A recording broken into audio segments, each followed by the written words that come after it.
Hello, friends. Welcome to knowledgeola.com. So, today I am going to talk about this interesting topic code review checklist document.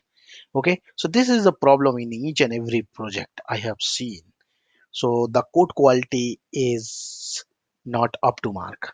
So, because many developers join from different background and they came from different companies, so they have some different set of way to complete the coding or do the coding. So that is the reason in each and every project, as per my understanding, there should be some set of document, or you can say checklist, peer review checklist before going into the production. So that senior developer or lead or maybe solution lead, they should take some kind of responsibility to make sure all the developers are following the same pattern. And this is a very important and looks like management point of view. If you think about, they third think about why this is required, because all developers are software engineer and they must know all those kind of best practices and the best coding patterns and all those things. But it is not like that. So if you think about, as a human being, we are having 5 fingers and 5 fingers are totally different. So in the same way, we have a multiple developer in our developer, tester, programmer, whatever you call, they are different. They are from different background. They have different mindset. But when we are in the same project, we have to follow the same practice. So we are not deviating the code in other way. Okay. So I prepared some code review checklist here, and I will just navigate this particular document. Hope you will like this document. If you need this document, please write a comment to me. I will forward this document to you. So I am going to start. So whenever you are doing a check coding review or checklist document, so maybe you are using some tracking system, and in my case, I am using a Jira bug tracking system. So what you have to, this is very pretty simple document which I prepared. There are a lot of documents available in a Google. So if you Google it, you will get thousands of documents. But this is a minimum requirement which I prepared for my team. So if you see here, we have a code review checklist document. So developer name. So you have to put the developer name. Who is developing that particular functionality, and who is the peer reviewer for that particular. Peer review is very good thing, a very important thing for each and every project. And review date, so this is just for documentation purpose. And Jira number, so for which Jira or which story, you can say, this particular code was written. And then whenever we have a two section here, one is the developer checkpoints and we have a peer reviewer checkpoints. So when what will be the workflow, and when developer will check these points, and when peer reviewer is going to check these points, I will let you know. So suppose one story was there to develop a front end for one particular page to display the employee information. Okay. So suppose there is a one developer X and there is a one peer reviewer Y. So the Scrum Master assign that particular story to developer X, and developer X, and make sure developer Y is going to do the peer review for his code. So whenever developer is going to commit the code, final commit, at that point of time, peer reviewer will do the peer review, or maybe it is up to them, their mutual understanding how they are going to do. So we cannot enforce a lot of rules actually. So suppose developer got the story and he or she started working on that and he completed. So once he or she completed the task, or you can say code, he or she will commit the code in a uh, repository. So it can be anything. It can be a Git or it can be SVN or anything. But developer has to make sure before committing the code in a master branch, he has to make sure all these checkpoints, because these are the best practices or review points which he has to follow. It doesn't matter from which background he came or from which technology he came, but he has to follow some set of pattern, so it will be aligned with the other developer. So first points, what he, as per my understanding, he has to see use of descriptive and meaningful variable name, method name, class name, as opposed to relying too much on comments. Okay, so this is a very important point I have seen in my career. So many people, they just use the shortcut and start using the variable name like abcxyz, something like that. That is not a right way. That is we were doing in our classroom in a student time. So you have to use proper attribute name, you have to use proper method name, and you have to use proper class name. So the name should align with the functionality what exactly you are working on. So once developer use this thing, so he can mark this as a check. Yeah, he he used this. He applied this particular checkpoint. Now he will move to second one, and there will be class and function should be small and focus on doing one things, no duplication of the code. Okay, so this is also very important things. I have seen the methods and class, they are having 5000 lines of class and 1000 lines of methods, and there are a lot of functionality injected in one method. That should not be a case. We have to have a very small and one functionality at a time method. So that is also, if suppose developer completed, he has to say yes, check. I have very small methods and very small classes, and if they are just different classes, I am separating that those classes in a multiple part. Now third point is functions should not take too many inputs parameter. Yeah, this is also very important things. Suppose your method is going to take two parameter or three parameter, that is fine, we can write in that way. But if your parameter is going to take five parameters, or your function is going to take five parameter, 10 parameter, that is not a right way to pass a single method. So in a method you can pass a 10 parameter like a mouse operator. That is not a way. So what developer has to do, they has to make sure they are going to use a pozo and pass the pozo object, the particular pozo object in the method. So if that is accomplished, the developer has to check this particular point as well. Make sure the code formatting is applied. Yeah, this is a very major thing in code formatting.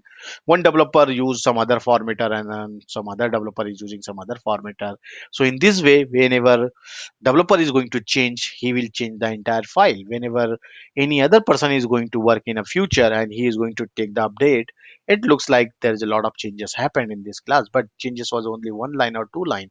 So this is also very important point. So if developer applied this particular things, then he has to check this particular option. Make sure the proper java codes, java docs added at class and method level. Yeah, this is also very important. So what exactly your class is doing, what exactly your method is doing, you have to have the information. Otherwise it will be problem in the future. If suppose new developer is coming and he want to understand or fix some defect, then we won't understand by himself what this method is doing. So if we are doing proper java documentation, then this will be good. So if developer applied this one, he has to check this one. Make sure jira numbers added to reflect the commit. Yeah, whatever bug tracking system you are using, if you are putting those jira ticket number in the story, then it will be very useful, and developer has to mark if he used. Make sure proper log and log labels. So obviously you are not going to unnecessary putting error everywhere or warning.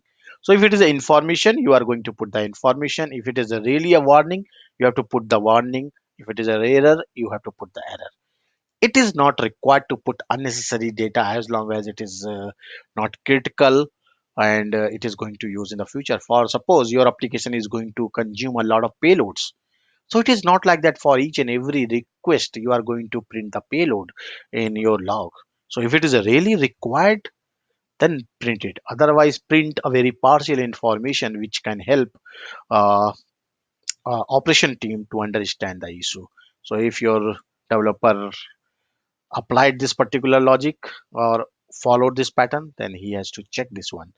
Functionality is implemented in a simple, maintainable, and reusable manner. Obviously, this is a backbone for any programming language. So if developer use and applied this, he has to check this one. Functionality tested on local or dev environment and a screenshot attached in the Jira. So if developer already completed his task and tested on a local or dev environment, it is up to the environment house.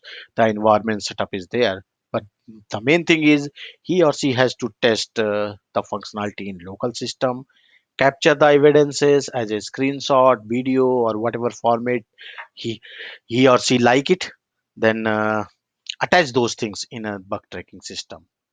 Okay, if it is applied, he has to check this one. Enough JUnit, JMockit test cases written. Obviously, if it is a Java program or a dot, .NET programming, their respective unit test cases has to be written. It has to be checked. UI code followed. So suppose you have a uh, UI programming also in this story, then you have to see the best practices from your UI project and check that one also. UI code covered with unit test cases. Obviously, nowadays UI like Angular, React, everything is having its own unit test case framework. And if you are writing a code in Angular, you have to write the unit test cases for that. So once all these things are accommodated by developer and he followed all these and he checked, then what will happen? The ticket will go to peer reviewer. And now peer reviewer, what peer reviewer will do? Peer reviewer will check, oh, this developer is saying he followed this particular best practice. Now peer reviewer doing his code peer review will make sure the developer is not violating any rules for this particular checklist. So whatever checklist developer is saying, yes, I followed, peer reviewer will cross verify all those things during the code peer review.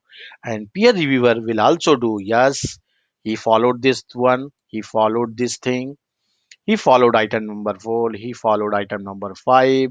So in this way, peer reviewer will put all these checkpoints properly and do the thorough code peer review. So it is not like that just checking this checkbox is going to help him. No, it is not like that. So peer reviewer job is also like that. He is going to do the peer review, code peer review, and he is going to take that particular code in his local machine, or maybe he is good to go on a dev environment and test those scenarios. So whatever functionality is there for that particular code, he or she, the peer reviewer, will go and test the functionality and take this screenshot with basically you can say the evidences of his code peer review and attach those things in the Jira, or you can say any bug tracking system. So this is a best practice. If we are really following these best practices, I would say there will be a very minimum defect in your system. So, and also you can improve the quality of your code and your product or project, whatever you are working on.